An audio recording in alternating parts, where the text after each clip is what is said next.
Ever heard of a creature kind of like Bigfoot, but with a bit of a smell problem? Oh, yeah, I know exactly what you're talking about. The skunk ape, right? Right. That's our target for this deep dive.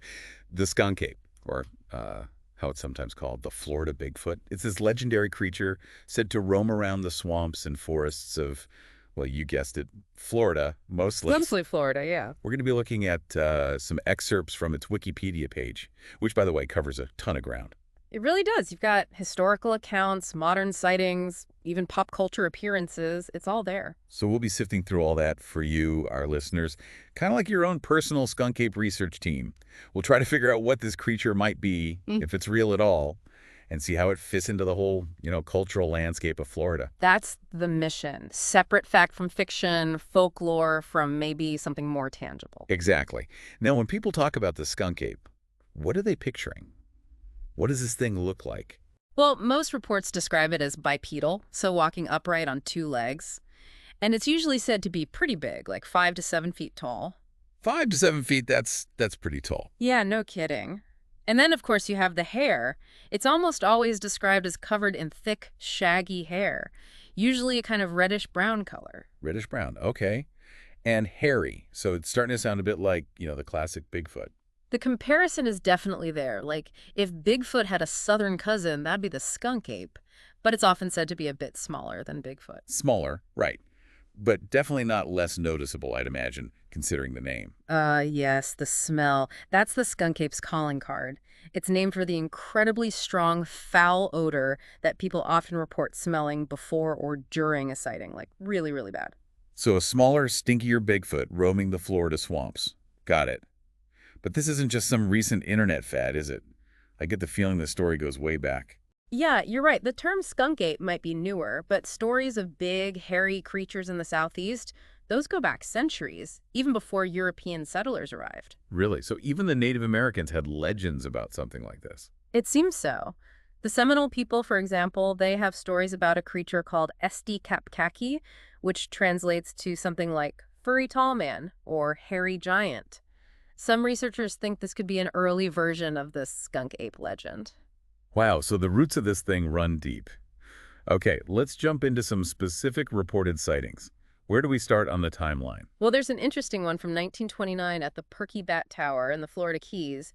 This tower was built to attract bats, for mosquito control. I've heard of that tower. So what happened? Did the bats meet the skunk ape? Pretty much. People reported seeing this ape-like creature checking out the tower. And not just looking, it actually shook the whole thing, sending the bats flying everywhere. Talk about an unwelcome visitor. So the skunk ape was a bat buster, it seems. What else do we have? Moving on to the mid-20th century, in 1942, there's a report from Suwannee County about this guy driving along, and suddenly, this creature jumps out of the bushes and grabs onto his car. No way. Like actually holding on to a moving car. Yeah, that's what he said. Claimed it clung to the side of his car for like half a mile, banging on it the whole time. That's a pretty wild story. I wonder what happened to his car insurance after that. Right. Then there's the Barden Booger.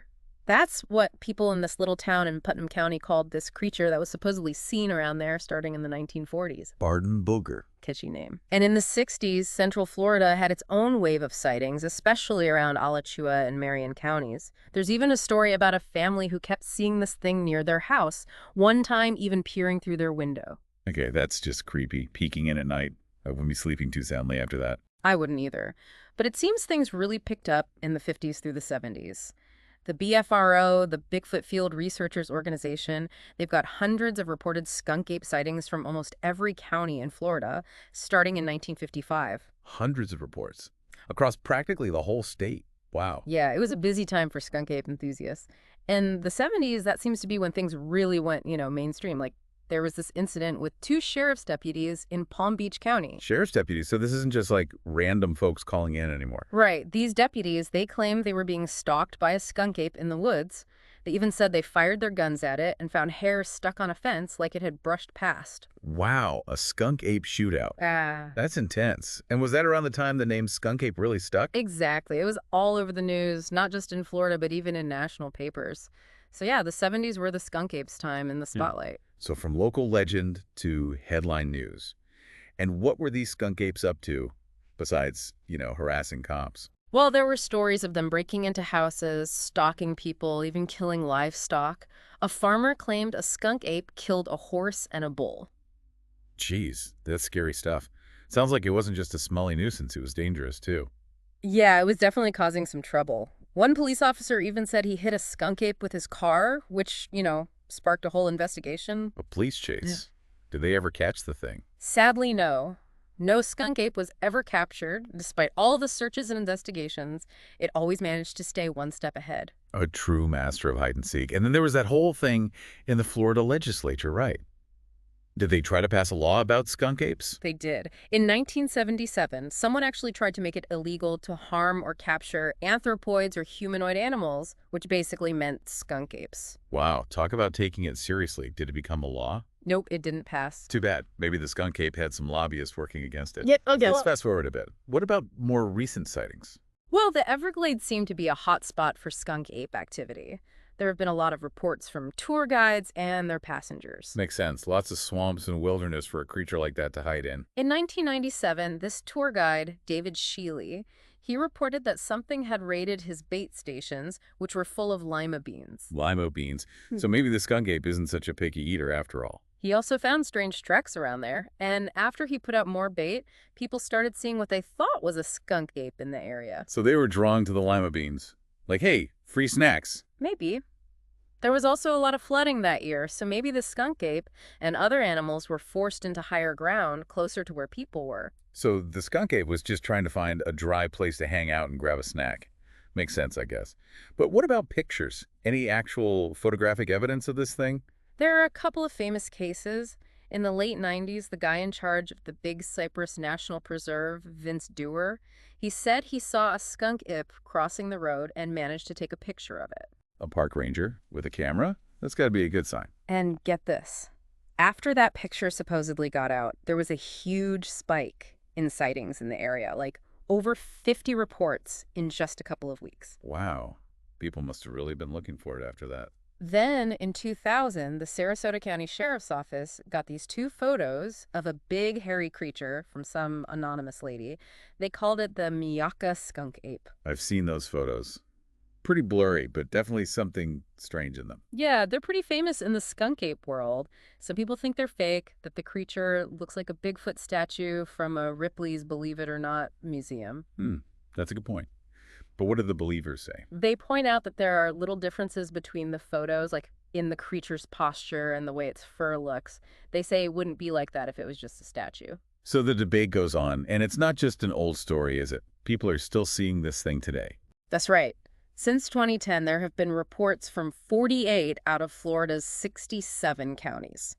So yeah, the skunk ape is still out there, at least according to some people. Okay, so we've got lots of stories, some photos, even a few lima beans. But what did the scientists say about all this? Well, most scientists and skeptics think that most of these reports are either made up or just misidentifications. Misidentifications like what? Seeing a bear and thinking it's a skunk ape. Exactly. Like a bear with mange, a skin condition that makes them lose their hair, could look pretty strange and might be mistaken for something else. A mangy bear. Yeah, I can see that. And the National Park Service, they officially consider the skunk ape to be a hoax. So no government-sponsored skunk ape hunts anytime soon. Bummer. Probably not. But even if it's not real, the skunk ape has definitely become a part of Florida's culture, right? Oh, yeah, absolutely. It's like an unofficial mascot for the wilder parts of the state. You see it on signs, T-shirts, even in commercials. It's true. The skunk ape is everywhere in Florida. It's almost endearing in a smelly kind of way. There are even skunk ape conferences with speakers and presentations and all kinds of skunk ape stuff for sale. So it's like a whole community built around this thing. That's pretty amazing. Yeah. And are there any other creatures like it in other parts of the country? Actually, yeah. There's the Honey Island swamp monster in Louisiana and the Fuki monster in Arkansas. They're both big, hairy creatures associated with swamps and forests, just like the skunk ape. A whole family of smelly cryptids. So for our listeners who might be tuning in for the first time, what are the big takeaways from our skunk ape deep dive? All right, let's see. You've learned what the skunk ape supposedly looks like, its history in Florida, and the fact that, well, no one's ever actually caught one. Right. It's this mix of folklore, possible sightings, and a whole lot of mystery. We've got scientists saying it's probably just misidentified bears, and then you've got people who swear they've seen the real deal. And despite all that, the skunk ape has become a cultural icon in Florida. From tourist traps to the state legislature, it's left its mark. Yeah, it's definitely a fascinating story, whether you believe it or not. Absolutely. So here's a final thought for you to chew on. If the skunk ape isn't real, why do people keep seeing it?